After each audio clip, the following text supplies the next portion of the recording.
মোৰ ছোৱালী এজনী মাথা ঘূৰাই পৰি থাকিলে জল্দি জল্দি আহকচোন এড্ৰেছটো মই কৈ দিছোঁ আপুনি লিখি লওক ডক্টৰ মোৰ ছোৱালী কি হৈছে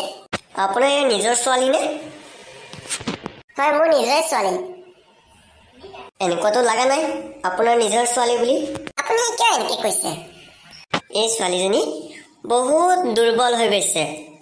আৰু বহুত নিৰ্যাতন চলোৱাৰ বাবে মাথাটো ঘূৰাই পৰি থাকিলে এতিয়া আমি ভাবিছোঁ পুলিচকে মাতিব লাগিব পুলিচক নামাতিলে এই কেছটো বহুত বেয়া হ'ব বুজিছে নাই নাই নাই কিয় মাতিব লাগে পুলিচক পঢ়াৰ কাৰণেই হ'ব পাৰে চাগে এনেকুৱা বুজিছেনে মোৰতো এনেকুৱা লগা নাই মই মাতিব লাগিবই ক্ষমা কৰিব ছাৰ মই নিৰ্যাতন চলাইছিলোঁ মই তাৰ মাক হওঁ মই আজিৰ পৰা এনেকুৱা কাম নকৰোঁ আপুনি যি কয় তাৰ মতেই মই চলাম মোক ক্ষমা কৰিব ছাৰ মই আজিৰ পৰা এনেকুৱা কাম নকৰোঁ ঠিক আছে আপোনাৰ কথা মানিলোঁ